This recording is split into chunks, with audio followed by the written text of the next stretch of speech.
integrator's job is to make sure the T's are crossed, the I's are dotted, the invoices are going out, the money's coming in, the clients are satisfied, everyone knows what they're doing. That's the integrator's job. Data doesn't lie. So if you know that you make X number of calls, you convert X number of appointments, you generate X amount of revenue per converted appointment, and if that way, intuition is if I do 10 calls, I'm gonna get 30 grand in jobs. Like at some point you need to know what those numbers look like, and then you need to make sure the new people are doing at or better than that by mimicking exactly what you do.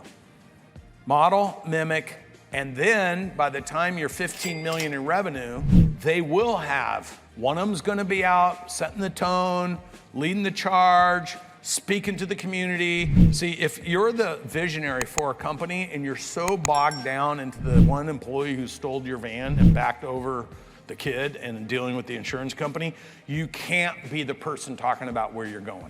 You understand that? So you need to let somebody else you trust handle that while you don't forget where you're going. That's the visionary for your company. Now, you let the integrator deal with the one employee that stole your van that shouldn't be. You let the integrator deal with that, the person who's in charge of operations. That person doesn't bring it to you and put it on your lines and go, oh my God, guess what happened? So the visionary needs to be focused where we're going, how we're gonna get there, who we're getting there with. We can't forget what we stand for. The integrator's job is to make sure the T's are crossed, the I's are dotted, the invoices are going out, the money's coming in, the clients are satisfied, everyone knows what they're doing. That's the integrator's job. And then the builder's job is to go get another 1,000 of those perfect clients. If you're all three of those, you would agree, right? That if all of a sudden you got all this drama in your business and people aren't paying their bills and people are telling you to pound sand, it's really gonna be hard to go out and tell everybody how you're taking the mountain. True or false?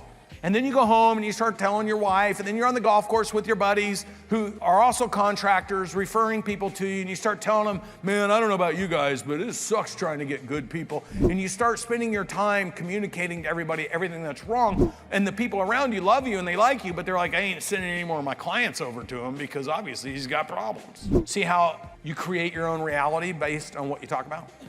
So that's what you gotta do. Easy as that. Master the P's.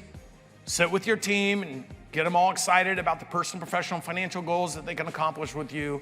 Master the 4 P's, master the 4 M's, and learn and be sensitive to what's happening and gain context and contrast.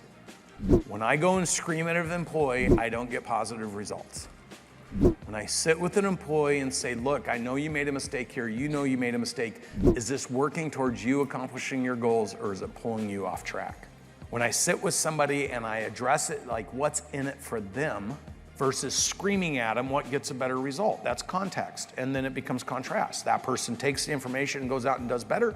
That person goes and licks their wounds and tells everybody in the company how they hate being here.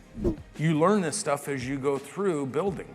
If you're committed to the building, the only variable in that you can change to get you there is you, because you can't change anybody around you. You can only set standards and policy and procedures and systems and inspiration and alignment. That's the best you can do, and then let people pick if they want to win with you. Does this make sense? This will get you to 25 million. If you're at 25 million, the complexity to get to 125 million is going to be a little different because now you have external challenges. At 25 million, the IRS says you have to do your accounting differently. You've never done it that way. You find out you're paying compensation on stuff you shouldn't. You're running on 17 different systems. You got to get an operating team. They got to consolidate data. Nobody knows what the hell they're looking at. And then you get up to 45 million and you need to bring outsiders in, and you run off your good people that thought they were going to get that job because you realize they don't know what they're doing. You didn't mentor them, but the business demands it. And then all of a sudden you bring in new people and you've never done that before, and you realize you hired the wrong people. So you lost your good people and you got to get rid of the new people. This happens at 50 million almost constantly. Like, it's a guarantee it's going to happen. At 75 million, you're trying to implement new automation, full sales automation, and you're trying to get systems. You hire consultants, you hired advisors. They come in and tell you your teams don't know what they're doing because they're trying to uptick their consulting fees. And all of a sudden you find out the consultants who aren't working together across the 10 elements are all sending you in different directions. Your data sets are all wrong. Your team has been run off. Everyone loses confidence. You're making less money. And the private equity guys swoop in and say, we're going to save your day.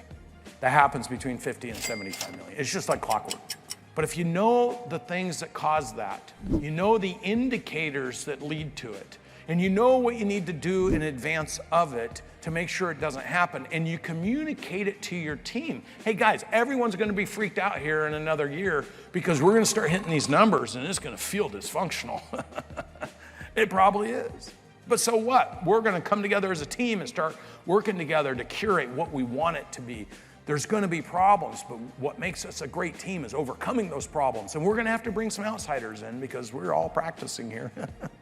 But you know what? Every one of you is gonna have an opportunity to be mentored by one of those outsiders until you've demonstrated that you cannot keep up with the demands of the business. And then I'm gonna be obligated to put somebody in. And some of you that are here today won't be here in 2 years, but here's what I will guarantee you. I'll put some programs in place that if you help conquer and win, that when you do leave, you'll leave with a couple years of income so that you can take some time off and spend time with your families or go find the next thing you want to do. Because the people that are here that help me get there, I'm going to take care of them. So I don't want anybody afraid or distracted about if they're going to have a job here, not have a job here. As long as you do your best and you do your job and you do your part, and you're part of the contributing team, I will take care of you. You know what people need is they need certainty. And where there's confusion, there's always failure. So if everything's nebulous, if everything's like, we'll see when we get there, and maybe we'll get, you're gonna have so many problems you won't be able to fix any of them. You understand that? And this is how you can come into somebody's business and help them. And then all of a sudden he's got a business that's $25, $30 million in revenue because he's like, he didn't come into it fooled, like I know how to do this. He came into it going, I need help to figure out how to do this. And then he became a student. And he understands the break points and he's building teams.